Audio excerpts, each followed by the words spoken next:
Hey guys, কেমন আছো তোমরা সবাই? ভাবছো তো হঠাৎ করে এটা কি দেখাচ্ছি? হ্যাঁ, অবশ্যই বলবো তোমাদেরকে। তো আমরা চলে এসেছি আজকে একটা নেমন্তন্ন বাড়িতে। কোথায় এসেছি জানতে চাও তো? দাঁড়াও, এই যে দেখছো এই পুচকু সোনাটার আজকে হচ্ছে রাইস সেরিমনি। তো আমরা চলে এসেছি আমার মেজো মাসিমণির বাড়ি, যেটা হচ্ছে নবদ্বীপে। তো আমরা নবদ্বীপ চলে এসেছি, আর এই পুচকু সোনাটা হচ্ছে আমার দিদির মেয়ে। কি মিষ্টি! ও, আজকে ওর জন্যই এত দূর আসা। সকাল সকাল ট্রেন জার্নি করে এসে এখন গরম গরম মাসিমণির হাতে লুচি আর ছোলার ডাল খাচ্ছি। আহা, কি সুন্দর বানিয়েছিল। তো তারপর আর কি স্নান করে রেডি হয়ে বসে পড়েছি। সুন্দরভাবে সাজতে হবে। তো আমি হচ্ছি ওয়ান অ্যান্ড অনলি মিম্মি মোর। তো এই হচ্ছে আমার ফাইনাল লুকস। আর আমি আজকে চলে এসেছি আমি হচ্ছি মিমি মোর, আর আমার দিদির মেয়ে।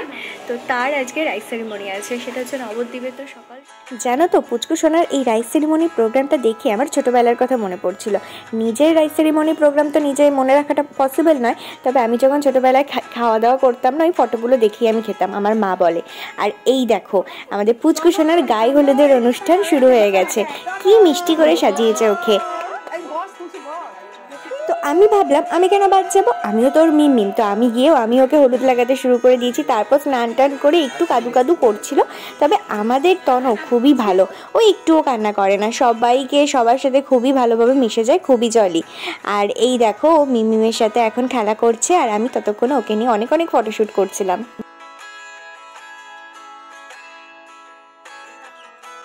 পাপা গো ছোট থেকেই কত পোজ দেওয়া শিখে গেছে।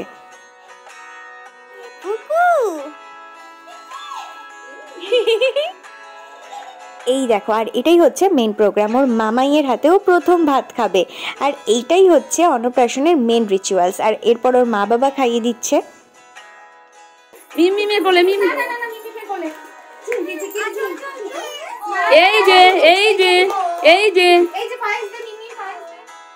তো একা কেন মামাই খাওয়াবে, মিমিম খাওয়াতে পারে না? তো আমিও এবারে সেই রিচুয়ালসটা পালন করে নিলাম। আমিও ওকে স্পেশালভাবে খাইয়ে দিয়েছি। মিমিম ভাত হয়ে গেছে ওর। দাঁড়াও, ওর আসল নামটা কি সেটাই তো জানানো হলো না তোমাদের। ওর নাম হচ্ছে আরশভি। নামটা রেখেছে আমার দিদি। কোথা থেকে পেয়েছে এরকম আনকমন নাম জানি না, তবে নামটা খুবই সুন্দর। তো এরপর আমরা চলে এলাম সরাসরি হলে। আর এখানে আমরা প্রত্যেকজনের জন্য রিটার্ন গিফট বানাচ্ছিলাম। আর এই যে পুরো ডেকোরেশনটা করা হয়েছে এইভাবে, খুবই সিম্পলের মধ্যে। যেরকম বলছিলাম, আজকে হচ্ছে আমার দিদির মেয়ের অন্নপ্রাশন, হচ্ছে রাইস সেরিমনি।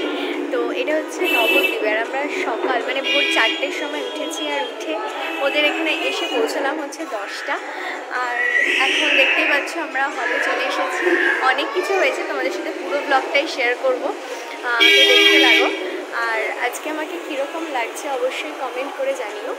আর আজকের ব্লগটা তোমাদের সাথে, তো তারপর দেখতেই পারছো ও নানা ধরনের ফটোশ্যুট করছিল। তারপর আমরা চলে গেছিলাম সরাসরি ওপরে খাওয়া দাওয়া করতে। আর এই যে আমার ছোটো মাসি, ভাই, মেসো, মা সবার সাথে বসে গেছিলাম খাওয়া দাওয়া করতে। আর জল দিয়ে দিয়েছে, বাদ বাকি খাবারগুলো দিয়েছে। খাওয়ার মাঝে সব কিছু শ্যুট করতে পারিনি, যতটুকু পেরেছি ততটুকুই তোমাদের সাথে শেয়ার করেছি। বাকি খাবারের ব্লগগুলো আমার আর করা হয়নি। তো তারপর যাই হোক, খাওয়া দাওয়ার পর আমরা চলে আসি আবার ওর কাছে। তখনও দেখি ও ফটোশ্যুট করেই যাচ্ছে। আমাদের ফাইনালি হচ্ছে এখন সব কিছু শেষ হয়ে গেছে, আর আমরা এখন বাড়ি ফিরছি। তাই তোমাদের কাছে পুরো ব্লগটাই শেয়ার করেছি। আর দারুণভাবে একটা অনুষ্ঠান আমাদের হলো, আর সেটাই আজকে আমি তোমাদের সাথে শেয়ার করলাম। কীরকম লাগলো অবশ্যই জানাবে। আর তোমাদের সাথে দেখা হচ্ছে নেক্সট ব্লগে। আজকে ছিল হচ্ছে আমার পুচকু সোনার রাইস সেরিমনি। তো ওটা খুব ভালোভাবে কমপ্লিট হয়েছে, তো আমরা খুব খুব খুব খুশি।